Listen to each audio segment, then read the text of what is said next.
Najomiljenijem papiju Hrvata Ivanu Pavlu II. U sklopu zavjetne svetkovine Duhovi, Biogradske fešte i 104. obljetnice rođenja na spektakularni način svečano je otkriven spomenik svecu koji je na poseban način bio povezan s hrvatskim narodom.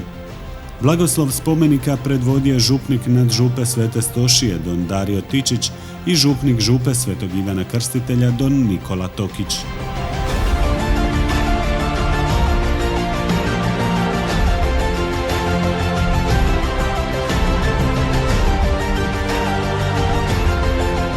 Akademski kipar Vid Vučak izradio veličanstveni spomenik od aluminija na kojem je papa prikazan kako u lijevoj ruci drži pastirski štap u obliku križa, a desnom rukom pušta golubicu, znak Duha Svetoga i simbol mira. Od same ideje do realizacije današnjeg dana mogli bismo reći da je 3 godine prošlo, bilo je tu kako ćemo, šta ćemo. Jesam li zadovoljan? Ja kao autor jesam, ali vidim, puno mi je bitnije da su i ljudi prihvatili da su oni zadovoljni. Ovo je 3. kip Ivana Pavla kojeg sam izradio, jedan je u Omišlju, jedan je u Zaprešiću, ovo je sada 3. u Biogradu. Srce mi je puno, mislim da je svakom kiparu bitno da skulptura živi sa ljudima. Predsjednica Gradskog vijeća Ivana Stamičar na početku programa u svom obraćanju rekla je kako su se mnogi ujedinili ovu ideju pretvoriti u djelo. Ona dva najzaslužnija svakako su gradonačelnik Ivan Knez i njegov nekadašnji zamjenik Marijan Stopfer. Prije 3-4 godine smo smišljali što da napravimo u Birodu kome spomenik, pa smo došli do zaključka da je najzaslužniji za priznavanje Hrvatske, a to je Vatikan, na čelu koje je bio naš papa Ivan Pavao II.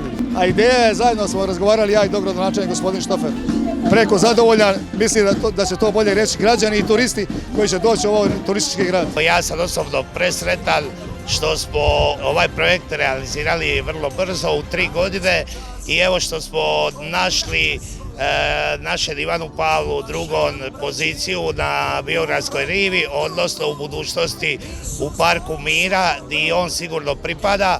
Mi smo ponosni na to da smo ga stavili baš na rivu, gdje će se sigurno puno, ne samo Hrvata, nego i svih turista koji dolaze u Biograd slikati, fotografirati i davati poruku i drugima, a to je poruka mira koja ide iz Biograda, s obzirom da je Biograd grad u asocijaciji gradonačelnici za mir.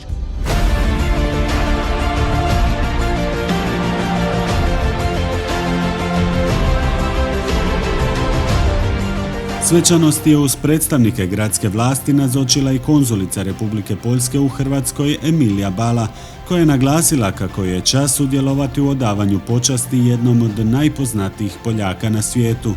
Svečanost je uveličao i ministar regionalnog razvoja i europskih fondova Šime Erlić. Veliki i lijepi dan, prekrasan za Biograd, otvaranje spomenika Papa Ivana Pavla II.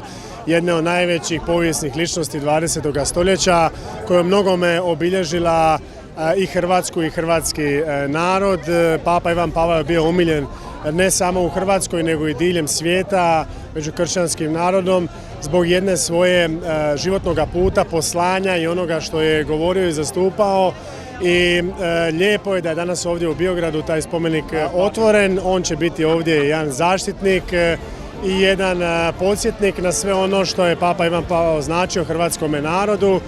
I evo, lijepo je danas i čestitam svima koji su uspjeli realizirati ovaj spomenik ovdje u Biogradu. On će ovdje služiti i štititi i Biograjke, Biogradce, ali i sve one goste grada Biograda koji će, vjerujem, biti puno i iz Poljske i svih drugih krajeva svijeta. Spektakularnom ozračju pridonijeli su fascinantni nastupi biogradskih mažoretkinja koje je gradonačelnik i nagradio. Nastupio je i pomladak legendarne Tovareće Mužike, juniori iz Sali na Dugom otoku. Hudovi Sveti Ivan Krstitelj iz Medviđe, Sveti Roko iz Svetog Filipa i Jakova, Sveti Ante iz Draga, Bokolje iz Dobropoljane, Sveti Ante iz Nadina, Sveta Kate iz Zemunika, Nikola Tavelić iz Lišana Ostrovičkih, te sopranistica Nela Šarić, te mezosopranistica Nera Gojanović i Gordana Pavić na glasoviru.